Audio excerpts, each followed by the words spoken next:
இணையதள நேயர்களை மீண்டும் www.qcrc.in என்ற இணையதளத்திற்காக நியூஸ் தமிழ் செய்தியறிக்கையில் உங்களை சந்திப்பதில் பெருமகிழ்ச்சி அடைகிறோம். இன்று 8 ஆகஸ்ட் 2009க்கான முக்கிய செய்திகளை தற்போது பார்க்கலாம்.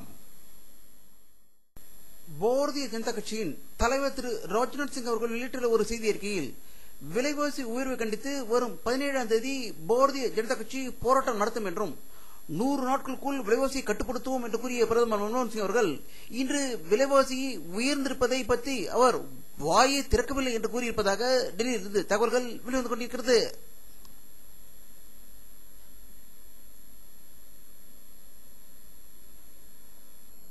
இந்திய சீன எல்லை பிரச்சினை கடந்த 12 முறை பேச்சுவார்த்தை நடந்து தோல்வி அடைந்த நிலையில் 13வது முறையாக மீண்டும் பேச்சுவார்த்தை தொடங்கியிருப்பதாகவும் சீனாவில் இருந்து எல்லை பிரச்சினை தீர்ப்பதற்கு சீன தூதர் டெல்லியில் பாரத பிரதமர் மன்மோகன் சிங் அவர்களை சந்தித்து பேசியதாக டெல்லியிலிருந்து தகவல்கள் வெளிவந்து கொண்டிருக்கிறது.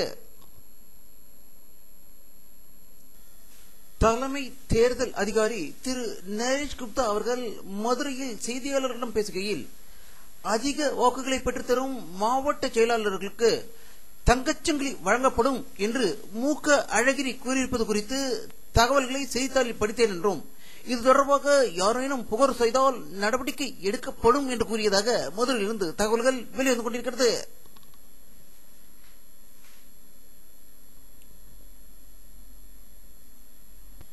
வரும் காலங்களில் தமிழகத்தில் காங்கிரஸ் ஆட்சியை உருவாக்க வேண்டும் என்றும் தமிழ்நாட்டில் காங்கிரஸ் கட்சியை பலப்படுத்தவும் இளைஞர் காங்கிரசுக்கு புத்துணர்ச்சி ஊட்டவும் கட்சியின் அகில இந்திய பொதுச்செயலாளர் ராகுல் காந்தி தீவிர நடவடிக்கை எடுத்து வருவதாக டெல்லியிலிருந்து செய்திகள் வெளிவந்து கொண்டிருக்கிறது.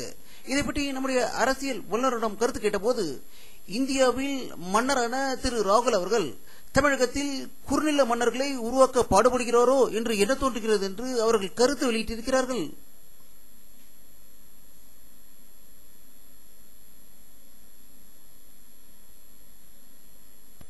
பாரத பிரதமர் திரு மன்மோகன் சிங் அவர்கள் டெல்லியில் மாநில தலைமைச் செயலாளர்கள் கூட்டத்தை கூட்டி ஆலோசனை நடத்தியதாகவும் அதில் பிரதமர் பேசிய போது வறட்சியால் பாதிக்கப்பட்ட பகுதிகளுக்கு போதிய உணவு தானியங்களை கிடைப்பதை உறுதி செய்ய வேண்டும் என்றும் பதுக்கல்காரர்கள் மீது கடும் நடவடிக்கை எடுக்க வேண்டும் என்றும் அவர் சூழ்நிலைத்ததாக டெல்லியிலிருந்து தகவல்கள் வெளிவந்து கொண்டிருக்கிறது.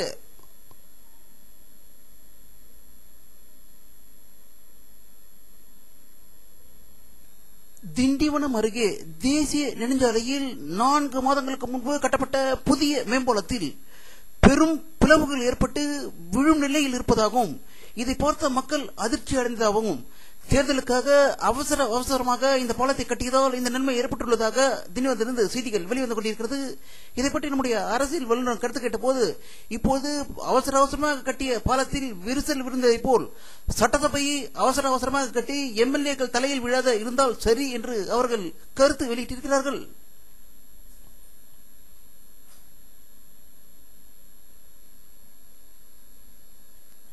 கள்ளக்குறிச்சி அருகே தனியார் பயணிகள் பேருந்தும் மோட்டார் சைக்கிளில் 3 பேருடன் வந்த மோட்டார் சைக்கிளும் நேருக்கு நேர் மோதிக்கொண்டதில் மோட்டார் சைக்கிளில் இருந்து கசிந்த பெட்ரோல் பஸ்ஸில் தீப்பிடித்துக் கொண்டதாகவும் பஸ்ஸில் பயணித்த 70 பேரும் அடித்து பிடித்துக் கொண்டு இறங்கியதால் பஸ் முழுதும் தீப்பிடித்து எரிந்து விட்டதாகவும் மோட்டார் சைக்கிள் பயணித்த 3 பேர் உயிரிழந்ததாக கள்ளக்குறிச்சியிலிருந்து தகவல்கள் வெளிவந்து கொண்டிருக்கிறது.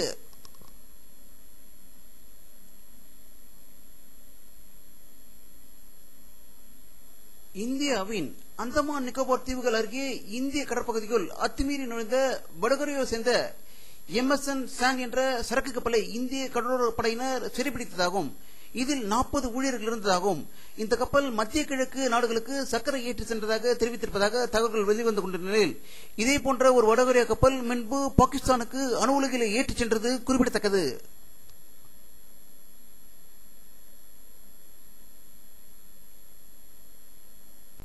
சீனாவில் உள்ள திபெத் பகுதிகளுக்கு சுதந்திரம் வழங்க வேண்டும் என்று கடந்த 50 ஆண்டுகளாக தலாய் லாமா அவர்கள் போராடி வருவது அனைவரும் அறிந்த விஷயமே. அவருக்கு உலக சமுதாயம் இன்டர்நேஷனல் ஃப்ரீடம் அவார்டை வழங்க இருப்பதாக தகவல்கள் வெளிவந்து கொண்டிருக்கிறது.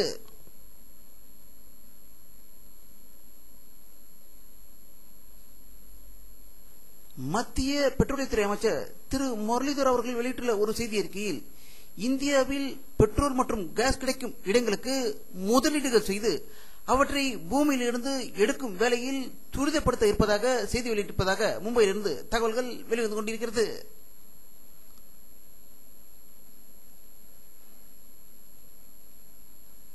இந்தோனேஷியா நாட்டில் உள்ள பாலி தீவில் உள்ள ஓட்டலில் நடந்த தற்கொலை தாக்குதலில் பலர் உயிரிழந்த சம்பவத்துக்கு முக்கிய குற்றவாளியாக கருதப்படும் இஸ்லாமிய ஆயுததாரியான சந்தேகப்படும் திரு நூர்தீன் முகமது கொல்லப்பட்டதாக ஜகார்த்தாவிலிருந்து செய்திகள் வெளிவந்து கொண்டிருக்கிறது.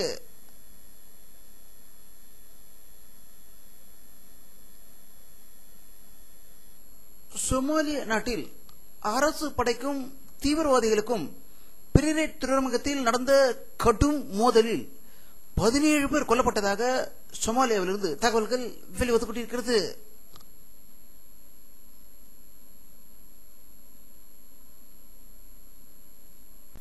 இணையதளம் மீது சீன அரசாங்கம் செயல்படுத்தி வரும் கட்டுப்பாடுகள் போல தாமும் தீவிர கட்டுப்பாடுகளை நடைமுறைப்படுத்த போவதாக மலேசிய அரசு அறிவித்திருப்பதாகவும், இதற்கு அந்நாட்டு மக்கள் கடும் எதிர்ப்பு தெரிவித்திருப்பதாகவும், மலேசியாவில் தற்போது ஆளும் கட்சியான UMANO கட்சியின் அரசியலில் நீண்ட காலமாக வைத்திருந்த பிடி தளர்ந்து போனவைக்கு இணையதளங்கள் முக்கிய காரணம் என்பது குறிப்பிடத்தக்கது.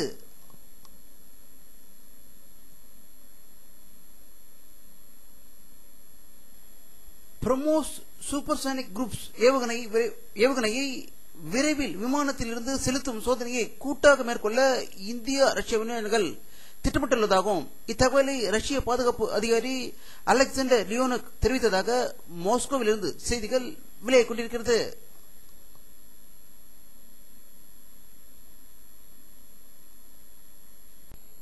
இந்தியாவின் இஸ்ரோ விஞ்ஞானிகள் வெளியிட்டுள்ள ஒரு செய்தி அறிக்கையில், சந்திராயன் 2 அணு உலையை பயன்படுத்தி அவை இயங்கும்படி தயாரிக்கப்பட்டு வருவதாக மும்பையிலிருந்து செய்திகள் வெளிவந்து கொண்டிருக்கிறது.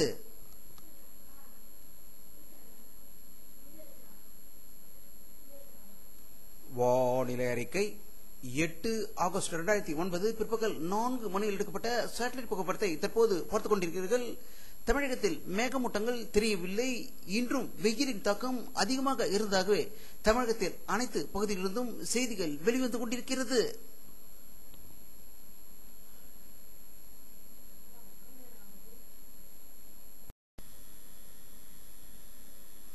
இத்துடன் இந்த செய்தி அறிக்கை நிறைவடைகிறது. மீண்டும் நியூஸ் தமிழ் செய்தி அறிக்கையில் உங்களை சந்திக்கும் வரை உங்களிடமிருந்து விடை பெறுவது உங்கள் கே பாலாஜி. நன்றி.